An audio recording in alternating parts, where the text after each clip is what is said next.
আমরা এতক্ষণ যাবত মহারাজ ত্রয়ের শ্রীমুখে দেহিনাম ক্ষণভঙ্গুরম তত্রার্পিতমন্যে বৈকুণ্ঠ প্রিয় দর্শন। মনুষ্য জন্মটা বলছেন দুর্লভ জন্ম। দুর্লভ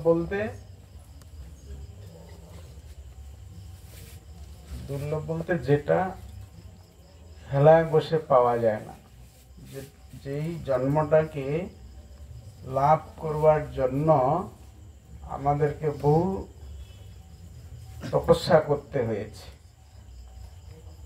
অর্থাৎ বহু জন্ম গ্রহণ করতে হয়েছে, বহু জনি ভ্রমণ করতে হয়েছে।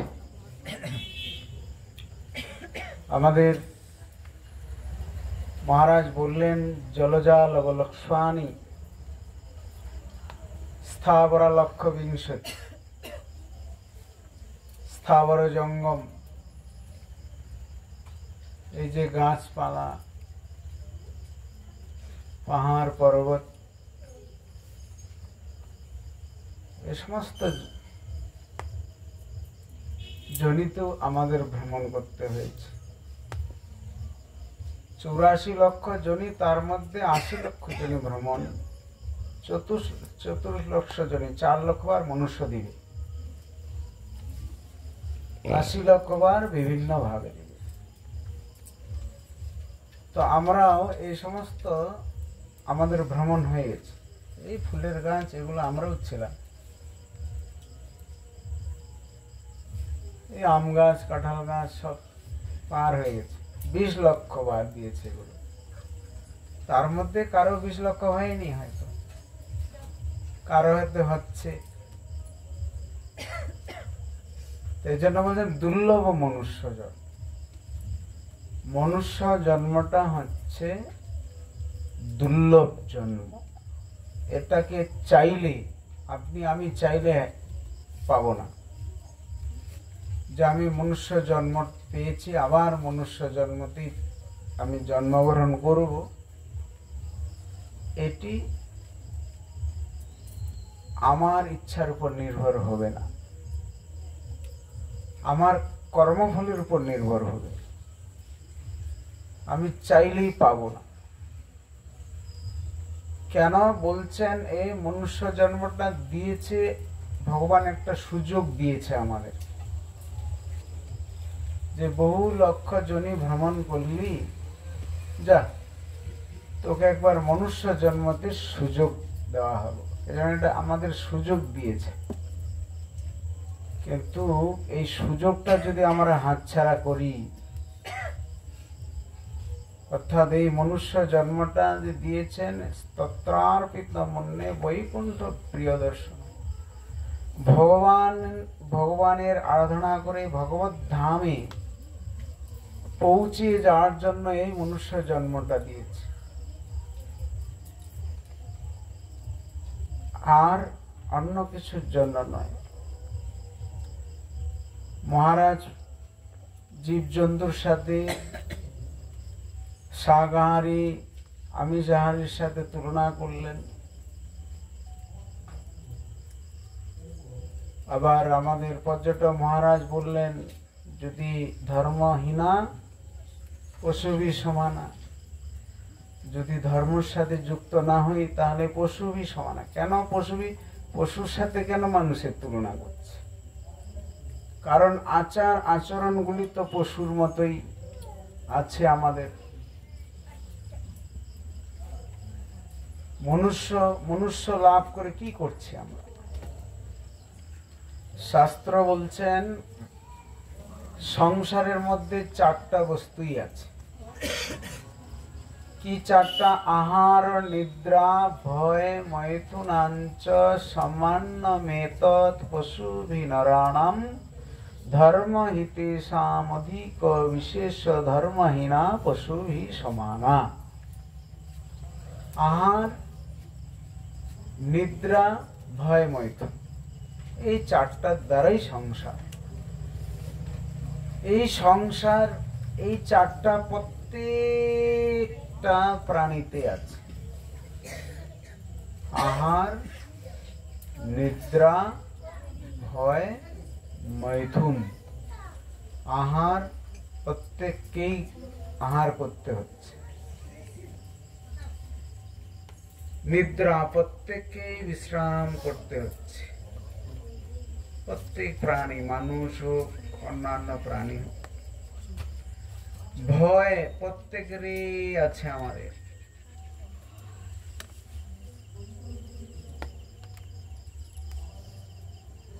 মৈথুন সংসার প্রত্যেকেরই রয়েছে।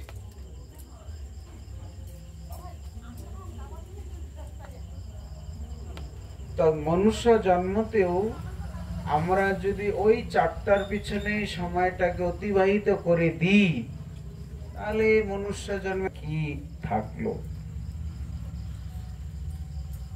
মনুষ্যতে পূর্ণ চেতন দিয়ে পাঠিয়েছেন, মানুষ তা বিচার করতে পারে, মানুষ সুখ দুঃখটাকে অনুভব করতে পারে, ভালো মন্দটা বিচার করতে পারে, তাকে সমস্ত ক্ষমতা দেওয়া হয়েছে। আচ্ছা, অন্যান্য প্রাণী তো অনেক দেখেছেন, কোন প্রাণীকে কেউ হাসতে দেখেছেন কোনদিন? এমন একটা প্রাণীকে দেখান তো যে হ্যাঁ ওই প্রাণীটা হাসছে। একমাত্র মানুষই হাসতে পারে। কোন প্রাণীকে দেখেছেন আমাদের মতো হা হা হা করে হাসতে? আছে? কাঁদতে দেখেছি আমরা, বিড়ালকে কাঁদতে দেখেছি, কুকুরকে কাঁদতে দেখেছি, গরুর ছাগলের চোখ দিয়ে জল ঝরতে দেখেছি, কিন্তু হাসতে কোনো প্রাণী আমি তো দেখিনি।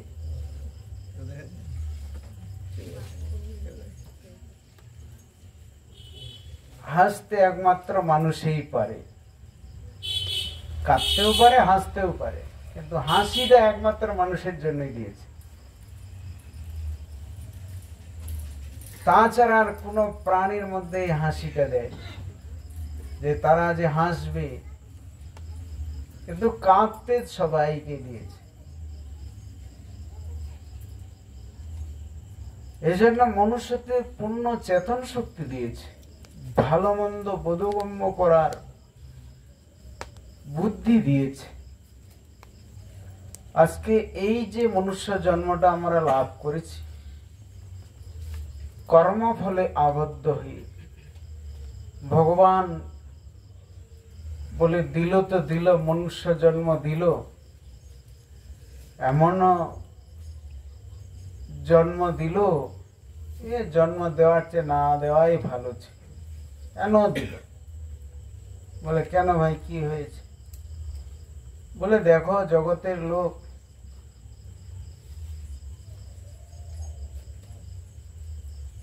কত ভালো ভালো পরিবার আছে, কত ধনী লোক আছে, কত রকমের সুখ স্বাচ্ছন্দ্য আছে, আমাকে গরিব ঘরে পাঠায় দিল, আমাকে ওই ধনী লোকের ঘরে পাঠালো না কেন? বিচার করুন, বোধগম্য করুন। সবাইকে যদি একই ভাবে পাঠাই দিত, সবারই যদি ঘরে একই রকমের বাড়ি থাকতো, একই রকমের টাকা পয়সা থাকতো, জায়গা জমি থাকতো, সবাইকে যদি দেখতে একই রকমের করতো, কত ভালো হতো না? এই পাড়ার মধ্যে সবার যদি সম পরিমাণ টাকা থাকতো, কত ভালো হতো। এগুলো আগে আমরা বিচার করি। মনুষ্য জন্মতে পাঠালো কত ব্যবধান, কেউ কারো হাত নেই, কারো পা নেই, কারো কান নেই, কারো চোখ নেই, কেউ কথা বলতে পারে না, কেউ ধনী, কেউ গরিব, কেউ ফর্সা, কেউ কালো, কেউ কত রকমের মানুষ দুনিয়াতে আছে। ভগবানের একটা ভগবান এমনও ভাস্কর, এই জগতে কত রকমের মানুষ আছে, কোন মানুষের সাথে কোন হুবাহু মিল আছে?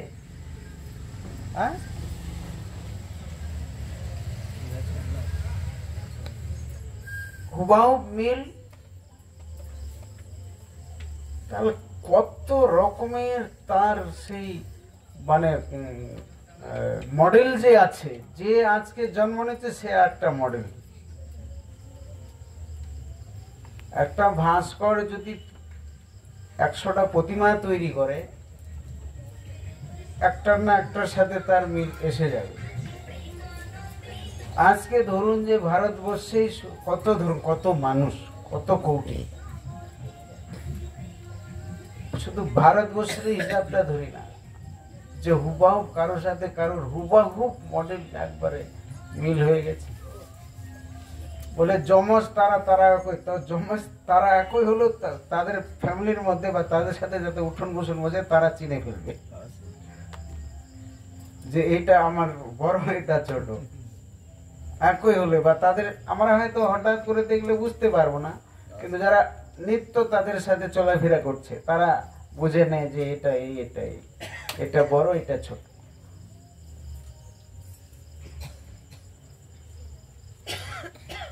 ভগবানের সৃষ্টিটা দেখুন কি একটা অপূর্ব সৃষ্টি। কোটি কোটি মানুষ বিশ্বে, গোটা বিশ্বের সাথে দেখুন না, কারোর সাথে কারো কোনো মিল নেই। কি টেকনোলজি যুগ! আধার কার্ড করছে, ফিঙ্গার নিচ্ছে, হাতের ছাপ, কারোর সাথে কারোর মিল হচ্ছে না। হ্যাঁ, কি একটা অদ্ভুত না, বিচিত্র জগৎ। একই মাটিতে চাষ হচ্ছে, একই প্লটে, ওইটার ফলটা বলে কি, ওটার ফলটা তিতো।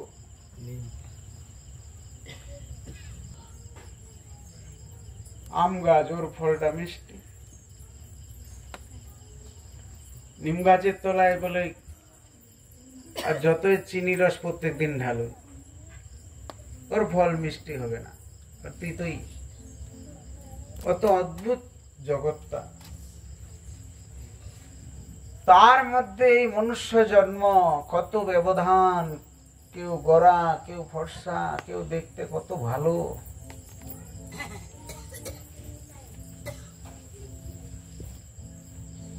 বিচিত্র জগৎ।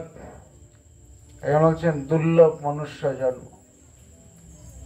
এই মনুষ্য জন্মটা অতি দুর্লভ। এই মনুষ্য জন্মটাকে দেওয়ার উদ্দেশ্য একমাত্র ভগবানের আরাধনা করবার জন্য। 84 লক্ষ জনিতে যেন ভ্রমণ না করতে হয় বারে বার, এই জন্য মনুষ্য জন্মটা দিয়েছে। যে মনুষ্য জন্মতে যে চেতন শক্তি আছে, এই চেতন শক্তিটা আমাদেরকে কাজে লাগাইতে হবে। ভগবানের আরাধনা করতে হবে।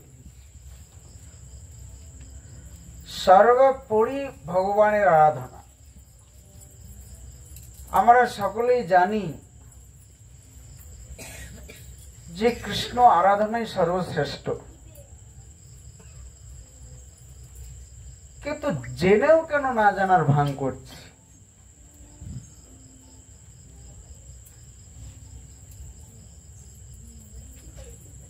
জেনেও আমরা না জানার ভান করছি। আমরা জানি না যে কলিযুগের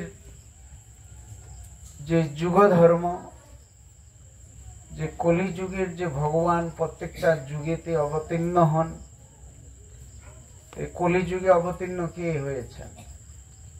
গৌরাঙ্গ মহাপ্রভু। দ্বাপরেতে কৃষ্ণচন্দ্র, ত্রেতায় রামচন্দ্র,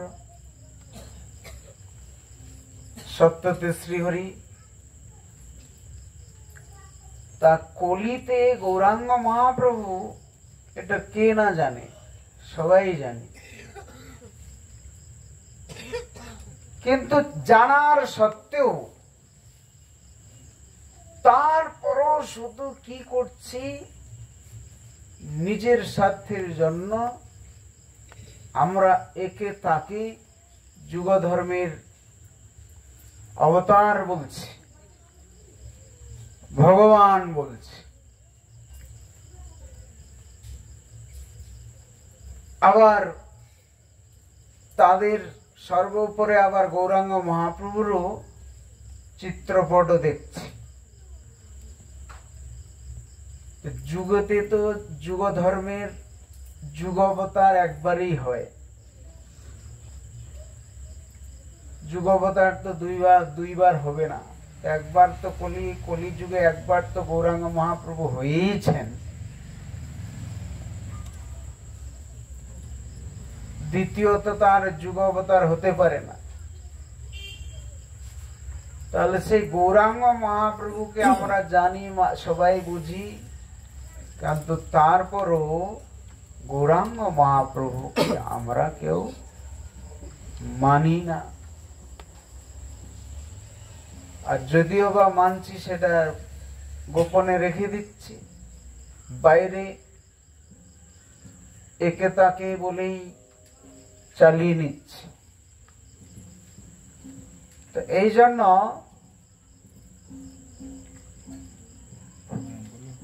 অনেক সময় রসিক আচার্যগণ বলেন যে ধর্ম যদি করতে হয় তাহলে করার মতো করো, আর না করলে করে বাদ দিয়ে দাও।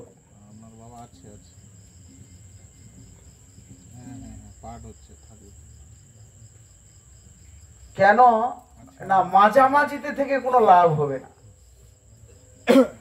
হয় ধার্মিক হয়ে যায় আর নয় পাপী হয়ে যায়, আর মহাপাপী। যোগাই মাধাই যেরকম পাপী ছিল, হেন কোনো কাজ নাই যে তারা করেনি, ওই রকম পাপী হয়ে যায়। আর নয় সেই রকম ধার্মিক হয়ে যায়, মাঝামাঝিতে থেকে কোনো লাভ নেই।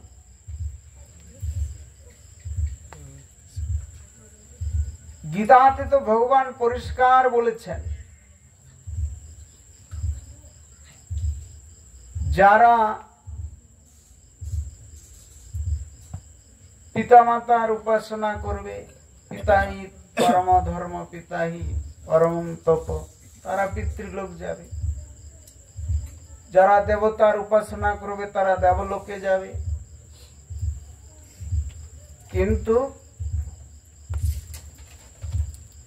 সেই লোকে গিয়েও তার স্থায়িত্ব সে লাভ করতে পারবে না, তাকে আবার ক্ষীণ পুণ্য মধ্যে আসতে হবে।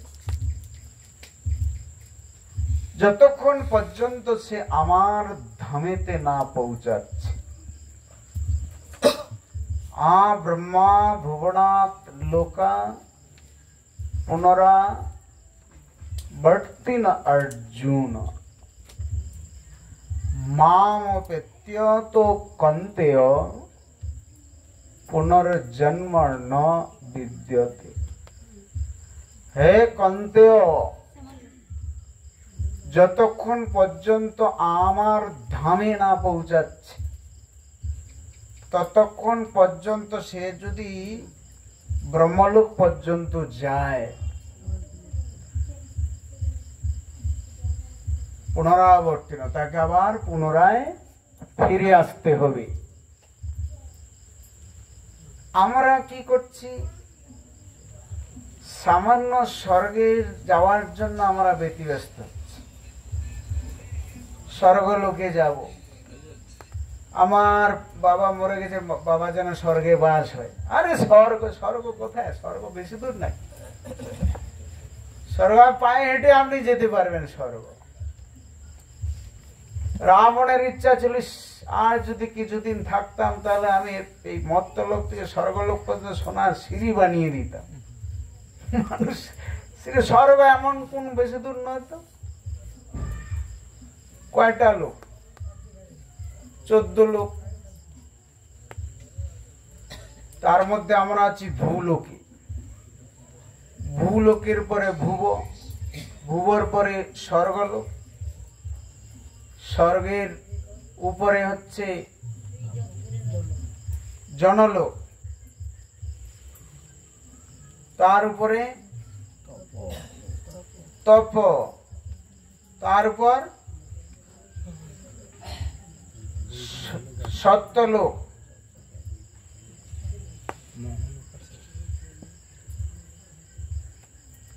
ভূ ভুব স জন তপ মহ সত্য, সত্যলোক। সত্যলোকের পরে হচ্ছে আপনার বৈকুণ্ঠ। বৈকুণ্ঠের পরপারে রয়েছে একটা নদী রয়েছে, গর্খই নদী, বিরজা। তাকে অতিক্রম করতে গেলে সেইখানে নিত্য যে আছে অযোধ্যা, মথুরা, দ্বারকা, সর্বোপরি গোলক বৃন্দাবন।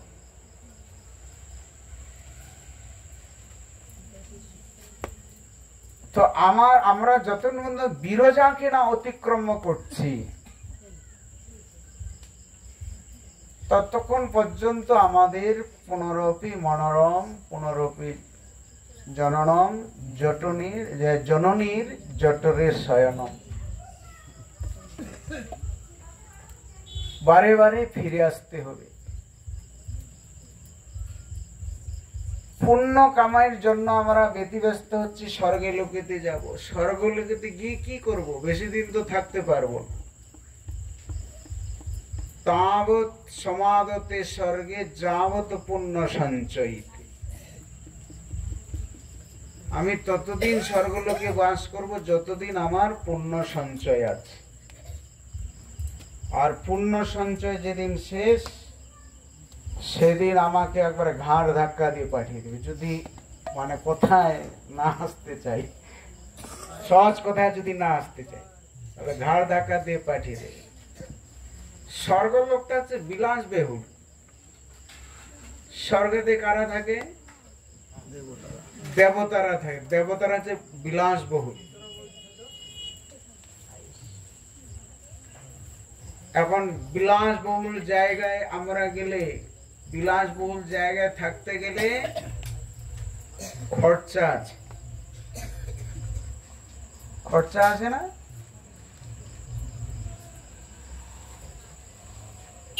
পকেটে যতদিন টাকা আছে ততদিন বিলাসবহুল জায়গায় থাকতে পারবো।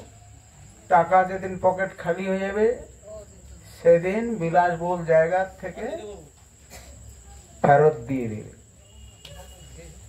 তো এই জন্য স্বর্গে যে যাব, স্বর্গে বাসনায় যারা আমরা সাধনা করছি, স্বর্গে কতদিন? বেশি দিন থাকতে পারবো না। স্বর্গ থেকে ক্ষীণ পুণ্যমর্তে এই আবার এই মর্ত্যলোকেতে পাঠিয়ে দেবে। যার জন্য আমাদেরকে বুদ্ধিমান হতে হবে। স্বর্গে যাওয়া যাবে। যদিও আমাদেরকে জিজ্ঞাসা করবে আমাদের এই দেহটা পতনের পর, স্বর্গে কোনোদিন কেউ যেতে যাবে না যদি বুদ্ধিমান হয়ে থাকে।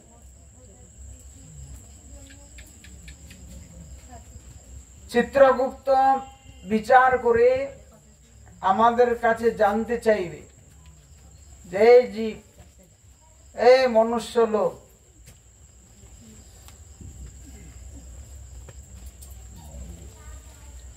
তুই কোথায় যাবি? স্বর্গলোকে যাবি না মর্ত্যলোকে যাবি? যদি আমি আপনাদের জিজ্ঞাসা করি আপনারা কোথায় যাবেন? স্বর্গলোকে যাবেন না মর্ত্যলোকে যাবেন?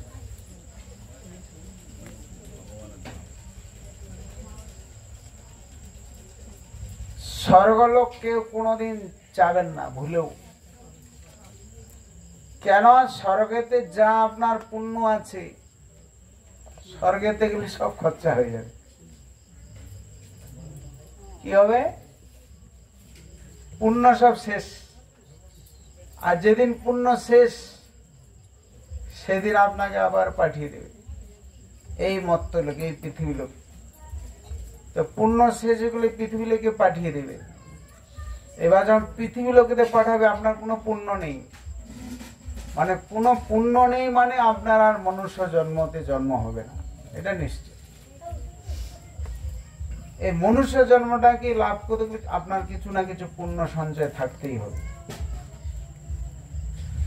স্বর্গে গেলেন আপনাদের পুণ্য না থাকে তাহলে তো মনুষ্য জন্মটা হারালেন,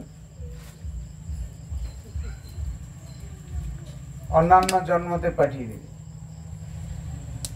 ভুলেও স্বর্গতে যাবেন না, বলে আমাকে আবার আপনি পৃথিবী লোকেই পাঠান। বলে কেন? আমি যেন আরো পুণ্য সঞ্চয় করতে পারি। যখন পুণ্য সঞ্চয়ে পরিপূর্ণ হয়ে যাবে তখন আমি আমার এই মনুষ্য জন্মটাকে সার্থক করতে পারবো, সাধুসঙ্গ লাভ করতে পারবো,